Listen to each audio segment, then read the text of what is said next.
कोहिनूर, जिसे दुनिया का सबसे कीमती और रहस्यमयी हीरा माना जाता है, सदियों से सत्ता, लालच और श्राप की कहानियों से जुड़ा रहा है। इस अद्वितीय हीरे की चमक ने न केवल राजाओं और सम्राटों को अपनी ओर आकर्षित किया, बल्कि इसके साथ जुड़ी हुई दुर्भाग्य की घटनाओं ने इसे एक श्रापित रत्न के रूप में भी प्रसिद्ध कर दिया। भारत से लेकर अफगानिस्तान और फिर ब्रिटिश साम्राज्य तक के सफर में कोहिनूर ने रक्तपात, विश्वासघात और संघर्षों से भरे कई युगों को देखा है। इस कहानी में हम कोहिनूर की उत्पत्ति से लेकर उसके ब्रिटिश राजघराने तक की यात्रा और इसके साथ जुड़े श्राप के रहस्यों का पता लगाएंगे। 1854 में जब भारत ब्रिटिश शासन के अधीन था, तब कोहिनूर को लंदन भेजा गया। उस समय भारत के सिख साम्राज्य के अंतिम शासक महाराजा दलीप सिंह ने इसे लॉर्ड डलहौजी के निर्देश पर भेजा था। कोहिनूर हीरे के बारे में कहा जाता है कि जो भी इसे अपने पास रखता है वह दुनिया पर राज करेगा, लेकिन उसे दुनिया के सभी दुर्भाग्य भी सहने पड़ेंगे। ये एक अंधविश्वास है जिसे कोहिनूर का श्राप कहा जाता है, क्योंकि इतिहास इस बात का गवाह है कि जिन लोगों ने इसे अपने पास रखा, उन्होंने खून खराबे, हिंसा और विश्वासघात से भरी जिंदगी जी। कोहिनूर हीरे को कई वर्षों से लंदन के टॉवर में रखा गया है।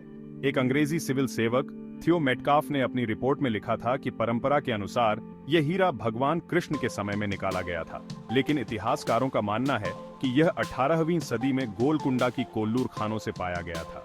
उस समय तक यह एकमात्र स्थान था जहां हीरे मिलते थे, जब तक कि 1725 में ब्राजील में हीरे की खदानें खोजी नहीं गईं।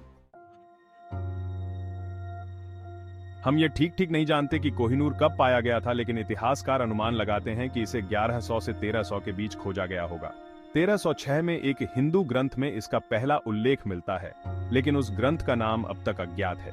कोहिनूर का पहला आधिकारिक रिकॉर्ड 1526 में मिलता है, जब पहले मुगल सम्राट बाबर ने अपनी पुस्तक बाबरनामा में इसका जिक्र किया कि एक हीरा है जिसकी कीमत दुनिया के रोजमर्रा के खर्च के आधे के बराबर है। कोहिनूर का दूसरा उल्लेख शाहजहां ने 1628 में किया, जब उन्होंने इसे अपने मयूर सिंहासन के मोर की आंख पर जड़वाया था। 100 साल बाद जब दिल्ली संपन्न हो चुकी थी और मुगलों की शक्ति कमजोर हो गई थी, तब नादिर शाह ने 1729 में दिल्ली पर आक्रमण किया और मयूर सिंहासन सहित कोहिनूर हीरे को लूट लिया। कहा जाता है कि नादिर शाह ने ही इस हीरे को कोहिनूर नाम दिया था। यह हीरा 70 वर्षों तक अफगानिस्तान में रहा और वहीं से कोहिनूर का श्राप शुरू हुआ। 1774 में नादिर शाह की उसके गार्ड ने हत्या कर दी और उसका साम्राज्य भी ढह गया। माना जाता है कि यह कोहिनूर के श्राप के कारण हुआ।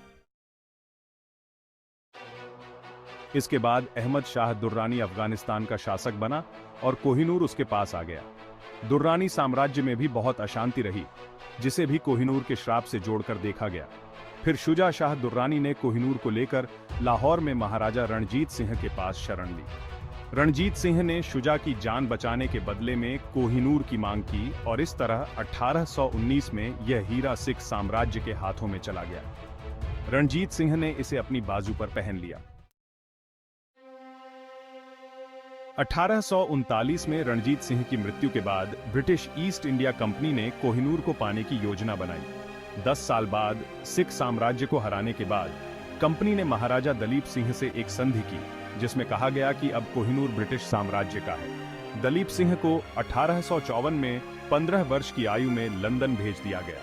कुछ वर्षों बाद दलीप सिंह ने कोहिनूर को वापस भारत लाने के लिए विद्रोह किया, लेकिन 55 वर्ष की आयु में पेरिस में उनकी मृत्यु हो गई।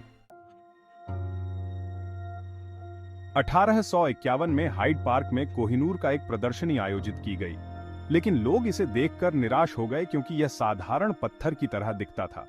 1852 में महारानी विक्टोरिया के पति ने कोहिनूर को अधिक आकर्षक बनाने के लिए इसे कटवाया, लेकिन इसके कारण हीरे का 40% वजन कम हो गया।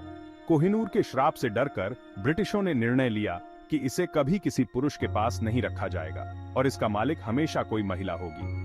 तब से यह हीरा ब्रिटिश महारानियों को हस्तांतरित होता रहा है और आज भी लंदन के टॉवर में सुरक्षित रखा गया है। ब्रिटिश साम्राज्य ने सबसे लंबे समय तक कोहिनूर पर अधिकार रखा है।